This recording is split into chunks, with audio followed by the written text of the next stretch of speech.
هذا يا اخوان خبز بنشفه هنا في الكراتين هذه. بعد كده بطحنه بدق زي كده. انتوا شايفين بالخشبه هي في الجرد في هذا. وده حين هناخده وهنتوجه بيه على فين؟ على الاماكن اللي فيها حمام. طبعا احنا الجو اللي من دول مره حر. اخدهم اعمل فيهم ايه؟ اعمل صواب بدل ما ارميه، بدل ما ترميه لا خلي الحيوانات تستفاد بيه. ابقوا معانا بقية الفيديو. دحين شايله يا اخوان وبنزل من هنا جبل. انا طبعا هنا فوق جبل. دحين بننزل شايلين السطلاي في ايدينا ورايحين نودي ايه؟ الاكل للحمام. هذا حمام حق الحرم موجود في مكة المكرمة. وهذا صواب، انت بتعمل صواب، يعني انت مش هيخس عليك شيء. ان بدل ما ترميها الله يكرمك في الزبالة، شوف هاي فوق الجبل، الله يكرمك بدل ما ترميه في الزبالة الاكل، يجازيك الله بالخير. اطعم بالطيور، اطعم بالطيور ينبك صواب. خير بتعمله بتلاقيه.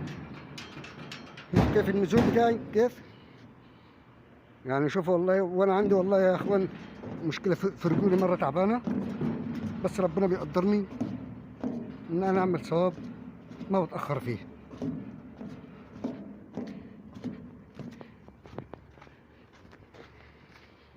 ابقوا معنا. الحمام في الانتظار، الحمام في الانتظار.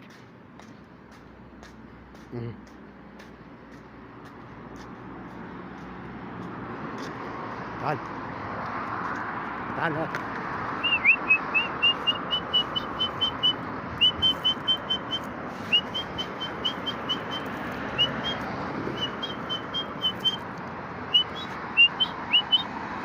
انتوا شايفين الحمام ايه؟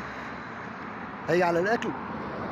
طبعا في منطقه تانية فيها اكتر من كده، يعني يجوا هجوم. يعني هو بدأوا يجوا فراجل بنزود الاكل ليهم. يعني الحمام كله بينزل. طب بتاعتك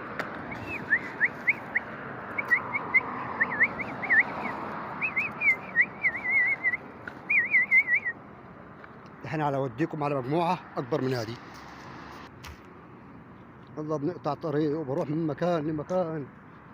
والله بدور على الحمام فين يا اخواني. هذه مكة المكرمة، بندور على الحمام فين منشان نطعمه. هذا لوجه الله تعالى.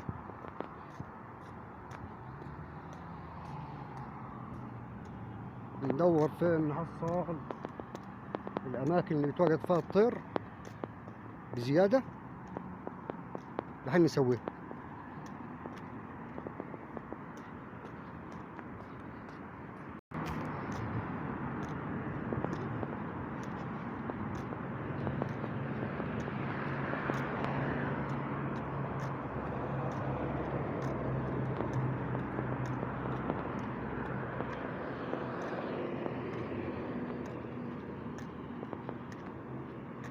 مكة فاضية، الصباح مرة هادية مش فيها حركة، مرة كده مرة هادية والجو مرة جميل.